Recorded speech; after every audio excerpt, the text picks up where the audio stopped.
we're gonna make him watch Mary Jane have sex with like 20 black guys, and then like make him cry in the corner. Then we're gonna make his Spider-Man suit blow up for some reason. Then we're gonna make the Green Goblin give his ex-girlfriend back shots. Subscribe before I pee on you. This is gonna be another one of Brandon Mann's infamous famous rant videos because I am actually very sick and tired of Marvel. Marvel Studios, the Marvel Cinematic Universe, Marvel Comics, all of it.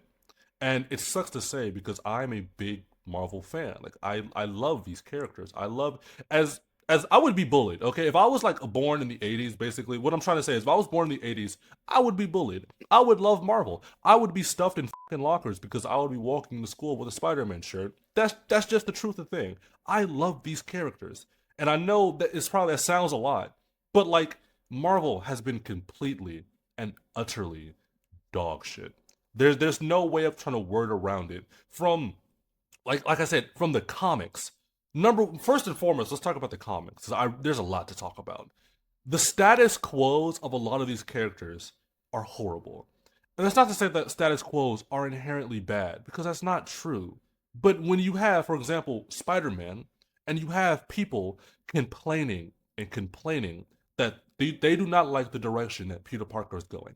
They don't like the storylines where Spider-Man is, they don't like how Spider-Man is being handled in these stories. When you have people, your fans, your core audience, your money, because I know Marvel's a big studio, your money, your paycheck, because they don't see you as fans, obviously. What the fuck is a company? They see you as a paycheck, and that's fine. It's a company. But like, when you have your core fans arguing and pleading with you to stop making Spider-Man dog shit, and Marvel is just like, no, we're gonna make him go to. We're gonna make Peter Parker go back to college. We're gonna make him fail. We're gonna make Aunt May get decapitated in front of him. We're gonna watch him. We're gonna make him watch Mary Jane have sex with like 20 black guys, and then like make him cry in the corner. Then we're gonna make his Spider-Man suit blow up for some reason. Then we're gonna make the Green Goblin give his ex-girlfriend back shots. Then we're gonna make Kraven the Hunter take his like Spider-Man outfit. We're gonna make him be Spider-Man. Then we're gonna ruin the persona Spider-Man. Then we're gonna send Peter Parker to an alternate dimension. Avengers crossover in between. Oh, now we're back to Spider-Man. Now we're gonna ruin Spider-Man. Like when you have that over and over and over again,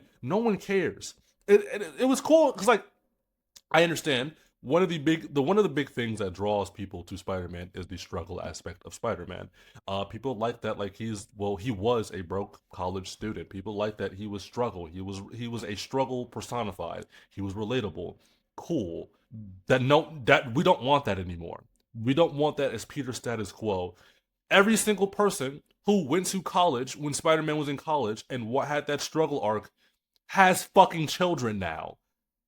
They want to see Peter Parker be married. They want to see more adult Spider-Mans. And it doesn't even make sense because you have Miles Morales. One of the key reasons why Miles was brought over from the Ultimate Universe to the mainline continuity of Marvel was so that you can have Peter grow up and you can have Peter have his own stories and you can have Peter develop into an adult Spider-Man. For those who wanted a more younger, traditional, new gen Spider-Man, you had Miles Morales.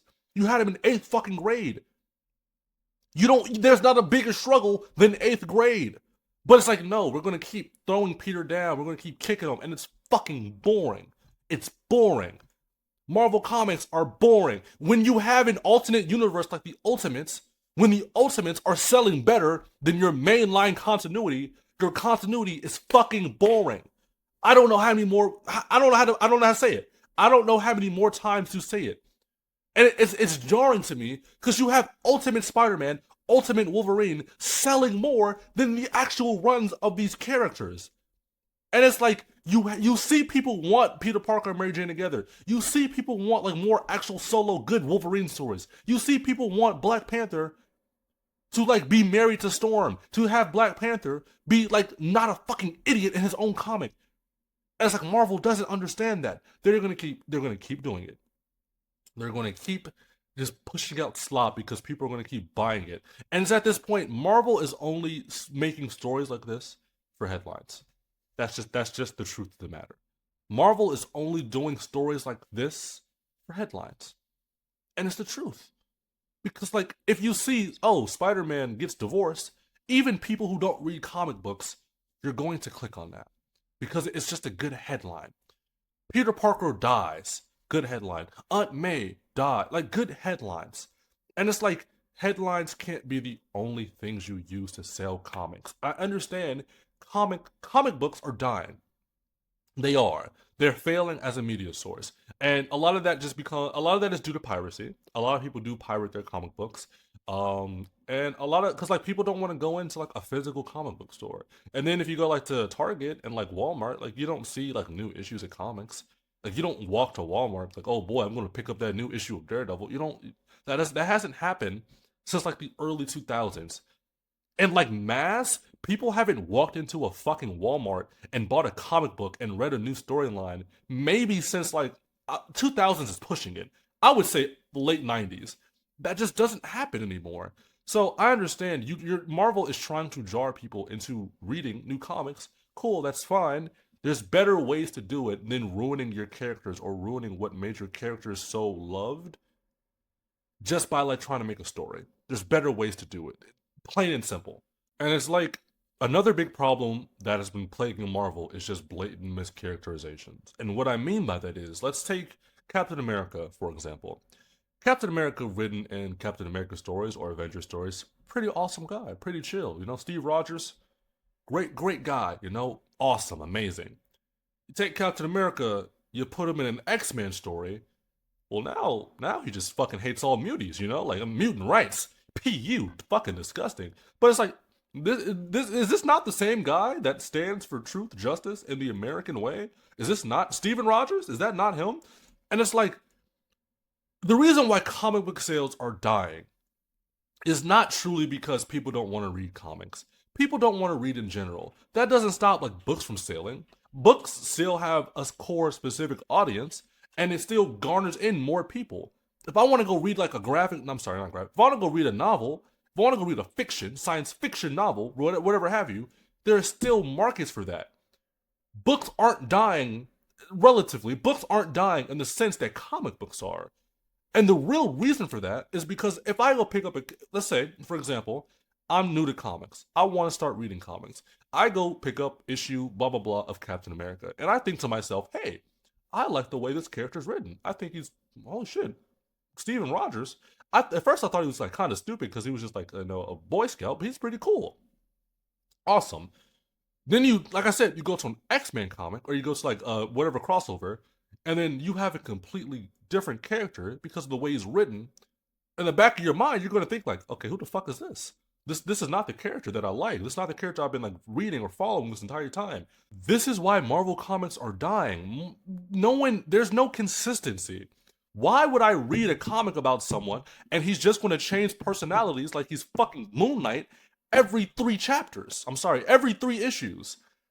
Why would I do that? And that's one of the big problems with Marvel comics. This is why comics are dying as a whole. But the reason why Marvel sucks is not even just comics. Then you get into the animation side of things, where it's like you have 8 different variations of Spider-Man. Most of them are dog shit. Most of them suck. Ultimate Spider-Man sucks. This Spider-Man, I don't even know like what it's called because it's just so abysmal. It just sucks so much. I don't care. Sucks. But then you have great shows like Spectacular Spider-Man, which Disney canceled.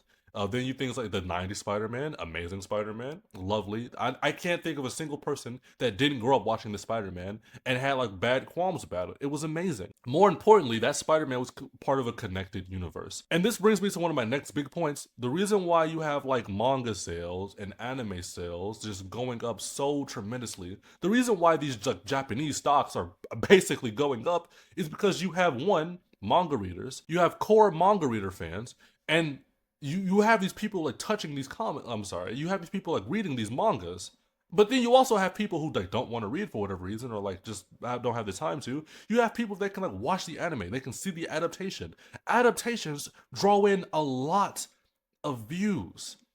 The reason why if you're a mangaka, you want your shit to be animated. You want your show to be animated because you know once you get your show animated, you've hit the jackpot. You can feed your family for the next 3 generations. You don't have to do much once your anime gets like adapted. But the problem is Marvel doesn't do this. Now, DC does it too, but they do it to a different extent, where at least they have like animated movies. Like you have Batman Under the Red Hood. You have Batman storylines being adapted, like with the Killing Joke and things like that. You have those adaptations. Marvel doesn't have that. They had it with the '90s animation shows, but then they stopped doing that. Versus like more things geared towards children. Why? Because children are more unlikely to switch off a channel if you see Spider-Man. If you're an adult and you see a Spider-Man show, there's other things adults watch. Like they watch other shows like Friends, The Walking Dead, like whatever have you. But like if you're a child and you see fucking Spider-Man just swinging around, in your head it's, oh my god, Spider-Man, hey! That's what happens like when you're a kid. So this is why Disney drops slop back to back. And it's like another reason why comic sales are dying is because there's no core animation. Not everybody wants to read a comic. That's just been the case of the matter since the inception of comic books, right?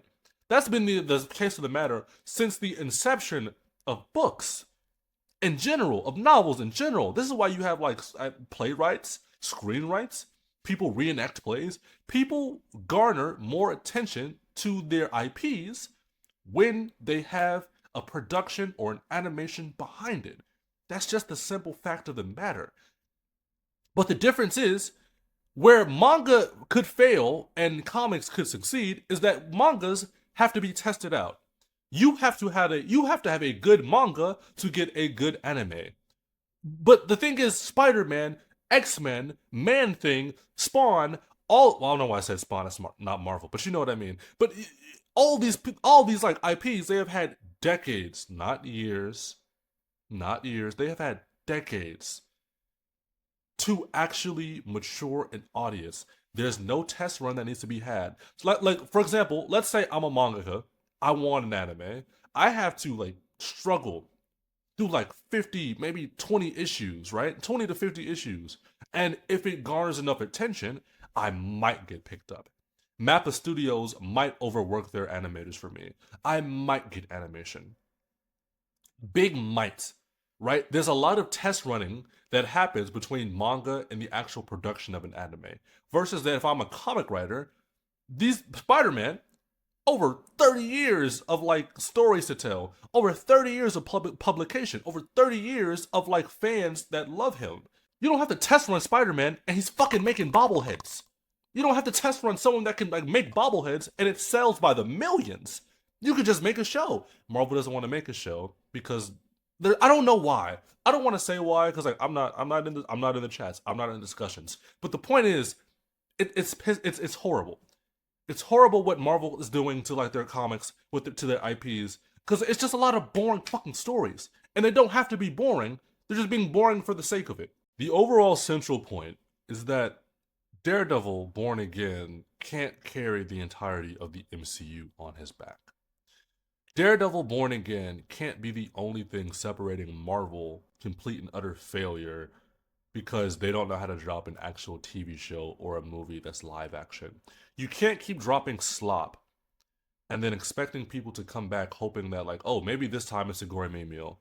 If you fed me dog food for the past 3 weeks, who am I wrong for thinking that like you're going to feed me more dog food and then you just drop a 10 out of 10 steak, medium well done, mashed potatoes, asparagus on the side with a nice red wine? Like, how am I supposed to know that that's what you're going to do if everything that you do isn't consistent? The problem with Marvel is inconsistency. From the inconsistency how they write their characters, from where you can have Captain America be cool in a solo comic, but he goes to an X-Men comic and he's just a fucking Nazi basically. No mutant rights for anybody, doesn't care about any mutant problems, but this is the same guy that talks about freedom and justice and just like rights in general. There's no consistency with the way the MCU drops their shows, their movies, their animations. There's just no consistency. Right? Even with their video games, Marvel Rivals is fun. I think that was a good step in the right direction. Another pretty good thing. I think that's something in the right direction too. But in terms of actual consistency with games, how many can no? Let me phrase it like this. Name me 5 Marvel games that didn't have Spider-Man in them that were just a complete success. There is no reason why Marvel can't conquer any of these endeavors. Marvel should be able to drop a novel. I'm not saying they should, but I'm saying Marvel should be able to drop a novel and people will still pick it up and read because they know that, oh, it's Marvel behind it. I think Marvel drops good things, so I'm going to buy this thing. Marvel should be able to drop a video game of Man Thing and people should still go play it. Why? Because it has a Marvel name attached to it. And when you hear Marvel, you should hear good. You should hear a fun time. You should hear a good story. You should hear good characterization. That's not what you hear with Marvel. Marvel is the most inconsistent comic publisher, and I would argue Marvel is the most inconsistent publisher of all fucking time. And that's not because they have multiple writers. That's not because they have multiple people like in their hands in a cookie jar that can contribute. But like I said earlier, when you look at things like DC, DC has multiple writers. DC has multiple characters. That's not a problem for DC. John Stewart's John Stewart. If I read a Green Lantern comic and I'm looking at John Stewart and how he acts and interacts with his surroundings and characters and villains, he acts the same. You put him in a comic where he's like fucking trying to stop Darkseid from molesting the universe. John Stewart acts like John Stewart. Clark Kent acts like Clark Kent. Bruce Wayne acts like Bruce Wayne. That's it. There's no mischaracterization, and it's like it's crazy to me because one of the great things about Superior Spider-Man is that you knew it wasn't Spider-Man from the very jump. You knew it wasn't Peter Parker. Why? Because you had the years of conditioning to Peter to know that okay, something's off, right? You don't realize it's Otto until the very last page of the story, and I love that because you grew with Peter. You know this is how Peter is characterized. Now it's like Peter is so fucking mischaracterized. I believe Otto Octavius is still in his body. I want to keep talking about this, but this video is like coming up like 30 minutes. I feel like I'm yapping. And I want to just end it right now. If you guys want me to keep talking about this, I would love to talk about this. I'll probably talk about it like on live and like re-upload it and things like that. But other than that, I've been Brandon Man. I hope to see you as soon as I can. Marvel, fix yourself.